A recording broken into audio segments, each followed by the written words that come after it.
Hello and welcome to another video. Today I will be discussing the books that I bought in Spanish o los libros que compré en español.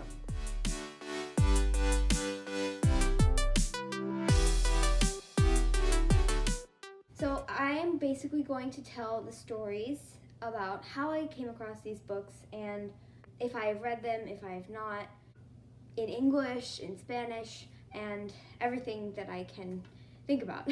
So the first one that I owned was Diario de Greg, aka The Diary of a Wimpy Kid Cabin Fever.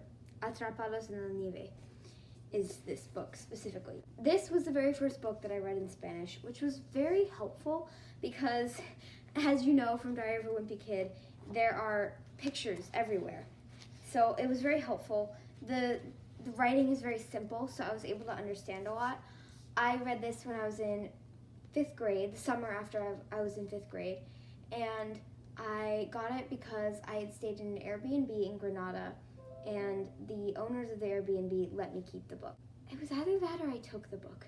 I can't remember, but I hope that I asked. Otherwise, I was a rebel. But next, I found El León, La Bruja y el Ropero, or The Lion, the Witch, and the Wardrobe by C.S. Lewis.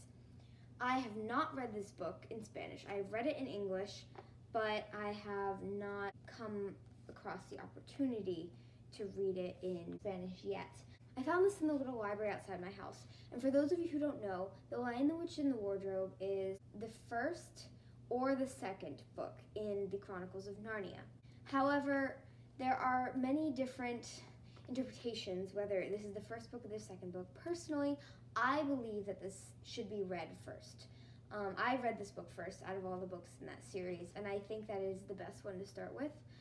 Even if the Magician's Nephew chronologically takes place first, this one makes the most sense at a starting point, because in the book, the 4 children come into the land of Narnia in the middle of a wardrobe and they come back. It's just very relatable if you're a child, which I read this book when I was in 2nd grade. I think that this will be another good one to read in Spanish, and also for people to read in English too, because it's an amazing middle grade book.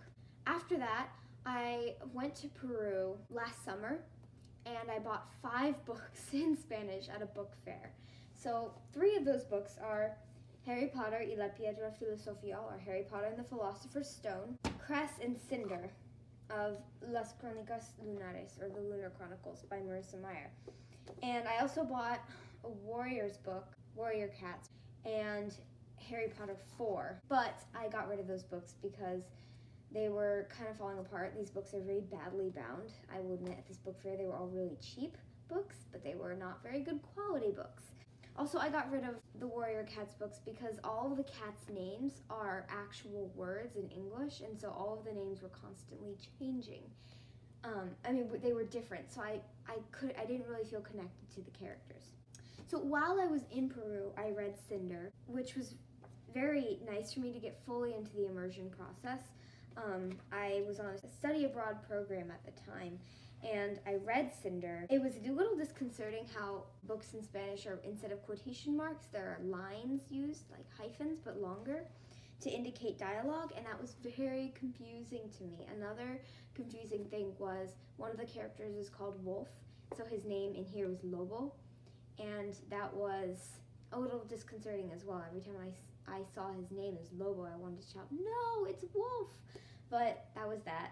And I have not read these 2 books yet, but I will eventually get to them. If you're wondering why these books are skinnier than what they are in English, it is not because they are abridged. It is because each of the books have very close together fonts. It's very, very small writing, as you can see, because the original book is this much thicker, and the chapters don't always start at the beginning. I think I've seen... Oh, they do always start at the beginning, but they are very small space at the top. I think the same goes for Harry Potter, which is very skinny. I can fan myself with it. So those are the books that I own in Spanish. I just thought it would be fun to do this little chat today, and I hope that I will eventually acquire more books in foreign languages. Hopefully books that have other covers. So for example, The Lion, the Witch, and the Wardrobe has a different cover than the one I'm used to. Of course, this is a classic, so there are many different covers. I liked how this has Aslan on the front. I thought it was pretty cool. The one thing I don't like is how it's a picture, like an actual photograph, instead of an illustration. And the same with Harry Potter, which is the front of the movie. But I really would like to get the Korean version of Cinder, because the cover art for that one is so beautiful, and I'm hoping one day to be able to speak Korean and read it.